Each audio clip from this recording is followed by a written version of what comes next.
کیا آپ جانتے ہیں کہ رسول صلی اللہ علیہ وسلم نے ہمیں ایک ایسی دعا سکھائی ہے جو جہنم کی آگ سے بچانے والی ہے۔ آج ہم دنیا کی چھوٹی تکلیفوں سے گھبرا جاتے ہیں، لیکن سوچئے آخرت کی آگ کا کیا سوال ہوگا۔ رسول اللہ صلی اللہ علیہ وسلم نے فرمایا، جو شخص صبح اور شام 7 مرتبہ یہ دعا پڑھتا ہے، اللہ اس سے جہنم سے پناہ دیتا ہے۔ وہ دعا یہ ہے، اللہم اجرنی من النار۔ اس کا ترجمہ یہ ہے، یا اللہ مجھے جہنم کی آگ سے بچا لے۔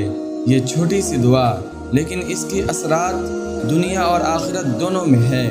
یہ صرف الفاظ نہیں، ایک نظام حفاظت ہے۔